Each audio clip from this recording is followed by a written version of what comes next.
Mjomba. Mjomba. Bana mjomba, nimekuja. Ndio mjomba. Ujeua kwako. Nilipotoka hapa nimekuja kwako wewe. Mjomba, nimekuja nina malalamiko hapo unavyoniona. Malalamiko gani tena? Malalamiko kuhusu mjomba wako huyu. Mjomba wangu huyu Omari. Omari bwana. Tena fika tu Omari ananipiga mimi. Tena anipige kama mtoto mdogo mimi. Yaani kukaa kote. Leo imefika tu anapiga kama mtoto mdogo. Mjomba bwana, unanichanganya. Wewe sio unakuchanganya. Ninachokwambia kipo reality kabisa. Amenipiga tena akanipiga kama mbwa. Afu tatizo lenyewe eti alikuwa anampiga bibi mkubwa wake rafiki yangu.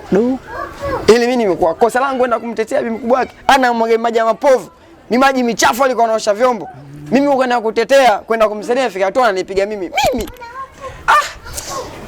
Alafu rafiki yangu. Ndio mimi moja kukufishia hili swala.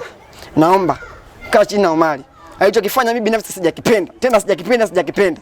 Pole sana bwana mjomba. Mimi nadhani haina haja kupoa, mimi nafikiri hilo tu mjomba. Kaa na Omari. Pole sana. Na mimi sio kama simwezi ujue mjomba yule.